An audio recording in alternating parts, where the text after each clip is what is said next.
नवीन को उसके पिता सुबह 4 बजे उठा रहे थे। बेटा उठ जा, खेत पर चलना है। नवीन को बहुत गुस्सा आ रहा था। उसने कहा, बाऊजी अभी जाकर क्या करेंगे, अभी तो दिन भी नहीं निकला है, वहाँ क्या नजर आएगा। नवीन के पिता मोहनलाल जी ने कहा, बेटा यही सही समय है खेत में काम करने का, दोपहर को सो लेना। झुंझलाकर नवीन उठा और पिता के साथ खेत पर पहुंच गया। दोनों बाप बेटे अपने खेत पर काम करने में जुट गए। नवीन को खेत पर काम करना अच्छा नहीं लगता था। वह तो पढ़ लिख कर शहर जाना चाहता था, लेकिन मोहनलाल जी चाहते थे कि उनका बेटा खेती करे। शहर का जीवन उन्हें पसंद नहीं था। सूरज सर पर चढ़ आया था। तेज गर्मी से बुरा हाल था। दोनों बाप बेटे काम अधूरा छोड़कर घर की ओर चल देते हैं। अब शाम को 4 बजे दोबारा काम पर लौटेंगे। रास्ते में एक दुकान के बाहर मोहनलाल जी के पुराने दोस्त रोशन जी मिल गए। उन्हें देखते ही मोहनलाल ने कहा, रोशन यहाँ दुकान पर बैठकर क्या कर रहा है। रोशन ने कहा, बस कुछ सामान लेने आया था। तू सुना खेत से आ रहा है क्या। नवीन ने रोशन जी के पैर छुए तो वो बोले, लगता है बेटे को खेती सिखा रहा है। इसे यहीं गांव में रखने का विचार है क्या। अरे इसे पढ़ने दे, फिर शहर में अच्छी सी नौकरी लग जाएगी। यह सुनकर मोहनलाल जी ने कहा, अरे क्या रखा है, शहर में पैसों के पीछे पागल हैं लोग। वैसे तू सामान लेने क्यों आया, आज क्या घर में दावत है। रोशन जी ने झेंपते हुए कहा, वो कल कमल का फोन आया था, वो छुट्टी मनाने के लिए घर आ रहा है अपने बच्चों के साथ। मोहनलाल जी ने कहा, और तू लग गया मेहमान नवाजी करने, तेरा बेटा छुट्टी पर पिकनिक मनाने आ रहा है। क्या फायदा, बच्चे मेहमानों की तरह आते हैं, हम उनका स्वागत करते रहते हैं। 2 दिन बाद वो चले जाते हैं। कभी तू भी गया है शहर उनके घर। रोशन ने शर्मिंदा होते हुए कहा, हाँ भाई, कह तो तू ठीक ही रहा है। जब से शहर गया है बस साल में 1-2 बार अपनी गाड़ी लेकर पिकनिक मनाने आ जाते हैं। 10 दिन पहले फोन कर देते हैं, हम पूरा घर सजाने में लग जाते हैं और 2 दिन बाद मेहमान की तरह चले जाते हैं। रही बात मेरे जाने की, तो उनके फ्लैट में हमारे लिए जगह ही नहीं है। नवीन को इन बातों से चिढ़ हो रही थी। वह बोला, क्या चाचा आप भी कमल भैया को बुरा बोल रहे हो। जानते हो वो कितनी बड़ी कंपनी में मैनेजर हैं। मैनेजर, अरे जो अपना घर मैनेज नहीं कर पाया, अपने माता पिता को बेसहारा छोड़ गया, वो कंपनी क्या मैनेज करेगा।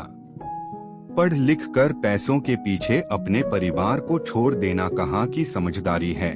मोहनलाल जी ने उसकी बात काटते हुए कहा। नवीन को उनकी बात बुरी लग रही थी। इधर रोशन जी शर्म से पानी पानी हो रहे थे। वो बोले, अब जैसा भी है ठीक है। अच्छा मैं चलता हूँ। उनके जाने के बाद दोनों बाप बेटे घर आ जाते हैं। नवीन और उसके पिता के विचारों में कोई मेल नहीं रह गया था। माँ बिमला जी ने नाश्ता बनाया। दोनों नहा धोकर नाश्ता करने बैठे ही थे, तभी बाहर गाड़ी की आवाज सुनकर दोनों बाहर निकल आए। नई चमचमाती गाड़ी में कमल अपनी पत्नी और बच्चों के साथ रोशन जी के घर की ओर जा रहा था। नवीन बोला, देखा इसे कहते हैं तरक्की, कितनी बड़ी गाड़ी है। मैं अभी कमल भैया से मिलकर आता हूँ। मोहनलाल जी ने कहा, अरे नाश्ता तो करता जा। लेकिन नवीन उनकी बात सुने बगैर रोशन जी के घर की ओर चल दिया। मोहनलाल जी ने कहा, बिमला सुन, तेरे बेटे पर शहर का रंग चढ़ रहा है। यह भी एक दिन हमें छोड़कर भाग जाएगा। बिमला जी ने कहा, कहाँ, जरा से बच्चे के पीछे पड़ गए, अभी तो वो 8वीं में पढ़ रहा है। मोहनलाल जी बाहर पेड़ के नीचे खाट बिछाकर आराम करने लगे। बिमला जी अपने काम में लग गईं। इधर नवीन कमल भैया से मिलकर आया, वह बहुत खुश था। कमल भैया ने उससे कहा, नवीन तू पढ़ लिख कर शहर आ जा, मैं तुझे कहीं न कहीं फिट कर दूंगा। यहाँ गांव में क्या रखा है। नवीन भी बड़ी गाड़ी और शहर में अच्छी सी नौकरी के सपने देखने लगा। 2 दिन बाद कमल तो वापस चला गया, लेकिन नवीन के मन के तार झकझोर गया। वह अब खेत पर नहीं जाता था, बस पढ़ाई करने में लग रहा था। उसे जल्द से जल्द शहर जो जाना था। इधर उसके पिता मोहनलाल जी नवीन को लेकर चिंता में रहने लगे थे। इसी तरह समय बीत रहा था। कुछ सालों बाद नवीन की ग्रेजुएशन पूरी हो गई। अब वह बस शहर जाना चाहता था। वह रोशन जी के घर गया और बोला, चाचा जी मुझे नवीन भैया का नंबर दे दो, उनसे बात करनी है। वो मेरी नौकरी लगवाने की बात कर रहे थे। रोशन जी बहुत बीमार थे। उन्होंने कहा, बेटा जानता है तेरे पिता ठीक कह रहे थे। मैं पिछले 1 साल से बीमार हूँ। कई बार बेटे को फोन कर चुका हूँ, लेकिन एक बार भी मुझसे मिलने नहीं आया। उसके पास मेरे लिए टाइम ही नहीं है। लेकिन नवीन को कुछ समझ नहीं आ रहा है। वह बोला, कोई बात नहीं चाचा जी, मैं कमल भैया से बात करता हूँ, वो जरूर आएंगे और फिर मैं भी उनके साथ चला जाऊंगा। नवीन ने नंबर लेकर फोन किया। दूसरी तरफ से कमल ने फोन उठाया। कौन? भैया, मैं नवीन बोल रहा हूँ, आपके गांव से। वो आपने नौकरी के लिए कहा था। कमल ने कहा, मेरा उस गांव से और गंवार लोगों से कोई मतलब नहीं है। मैं अगले महीने कनाडा जा रहा हूँ। मेरे पिता ने फोन करके मेरा दिमाग खराब कर दिया। अब पूरे गांव में नंबर बांट रहे हैं। आज के बाद फोन मत करना। यह कहकर कमल ने फोन काट दिया। नवीन को बहुत बड़ा झटका लगा। उसके तो सारे सपने टूट गए। वह उदास होकर अपने घर आया। मोहनलाल जी ने कहा, क्या हुआ, हो गई कमल से बात? नवीन ने सारी बात बता दी।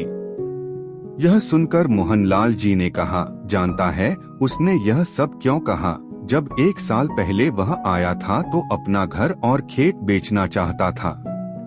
रोशन ने ये सब बेचने से मना कर दिया। बस इतनी सी बात पर माँ बाप से रिश्ता तोड़ लिया और वही गुस्सा उसने तेरे ऊपर निकाल दिया। पैसे की भूख ने उसे अंधा बना दिया। यह सुनकर नीवन को भी बहुत बुरा लगा। लेकिन पापा, इस जमीन को बेचना क्यों चाहते हैं कमल भैया? मोहनलाल जी ने कहा, मैंने रोशन के कहने पर शहर जाकर पता किया था। उसकी नौकरी छूट गई थी। किश्तों पर फ्लैट और गाड़ी ले रखी थी। उसे ही भरने के लिए पैसे चाहिए थे और फिर वो विदेश जाने के चक्कर में था। बाकी बचे पैसों से विदेश में जाकर सेट होना चाह रहा था।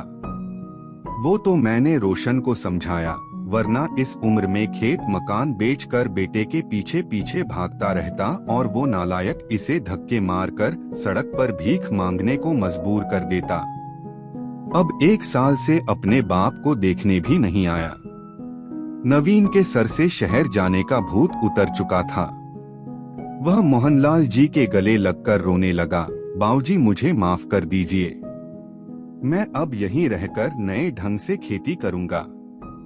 जितने पैसे शहर में कमाकर वहीं खर्च करने हैं, उतने तो हमारे खेतों से आ जाएंगे और अपनी मर्जी के मालिक होंगे। किसी की गुलामी नहीं करनी पड़ेगी।